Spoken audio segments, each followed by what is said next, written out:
Greetings, adventurers. Today, we're going to be showing some of the things I use in order to play Dungeons & Dragons or other TTRPGs.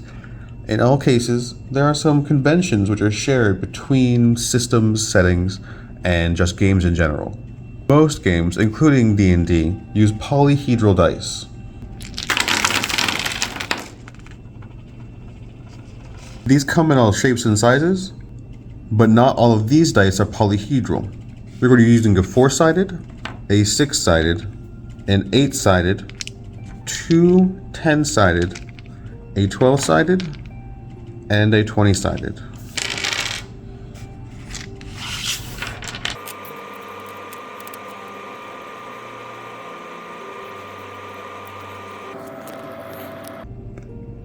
And usually called D4, D6, D8, D10, D percentile, D12, or D20.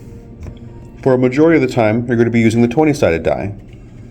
The rest of these are most often used just for rolling damage or inspiration, bless, other types of effects that give small bonuses or do direct damage.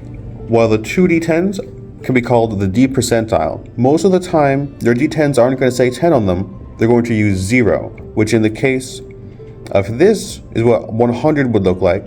This is what 1 would look like, because this die is going to be the percentile die. Other ways you can do it is with two dice like this or this. You can just roll two of them and read them left to right. Whatever that happens to be is a percentile, usually used for random tables or percentage chance.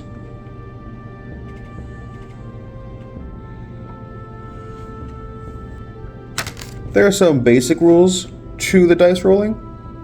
Sometimes you're going to be dividing modifiers or bonuses and penalties, results. If you ever do that, you're going to be rounding down. If you were dividing 19 by 2, your result would be 9. Many times when you're describing what your character is attempting to do, you're going to have to make a D20 test. And this is going to be your first result. This could be done with advantage or disadvantage, in which case you're going to roll a second die at the same time. In the case of advantage, you're going to take the higher of them. In the case of disadvantage, you're going to take the lower of them. They don't stack, and they can cancel. So if your character has both advantage and disadvantage, they would roll as though they had neither of them. If another effect lets you roll or replace the D20, you choose which one of these D20s you're going to replace. An example of this is Heroic Inspiration, something you can get from good role-playing or some character features, which will allow you to re-roll one D20. Then you'll add modifiers. This is typically going to be your ability modifier, which is from one of your 6 ability scores. Your proficiency modifier, which will vary depending on your character's level, or maybe you'll have expertise, which doubles your proficiency, and then everything else, which is considered a circumstantial bonus or penalty.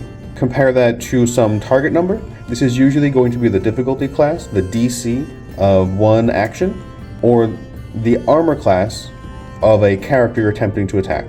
There are different types of D20 tests, ability checks, saving throws, and attack rolls being the most common of them.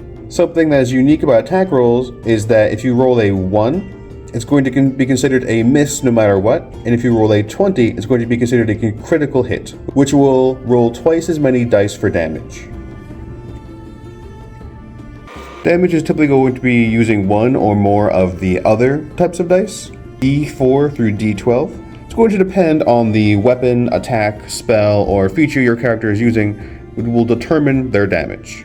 Weapon or unarmed attacks will typically add your character's ability score modifier, which is usually strength or dexterity for physical attacks, or your spellcasting modifier for magical attacks.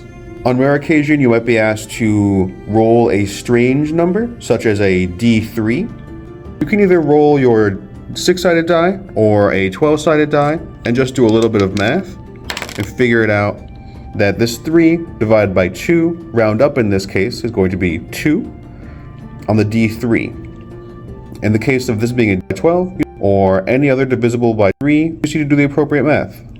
7 divided by 4 is 2. Or nowadays, you can roll denary dice,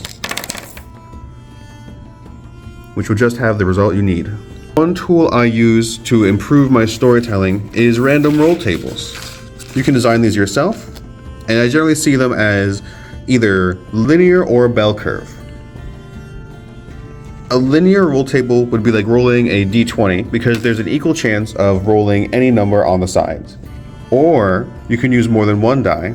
Lately, I've been using 2d12 when I've been playing Daggerheart. And that way you're going to have a distribution around the average of these two, where a 4 would be a pretty uncommon result, which is a pretty good way to add some randomness, but also some predictability, because on the, in this case, 2d12 table, you can create a modifier so that if something is 24, that's the rarest thing possible.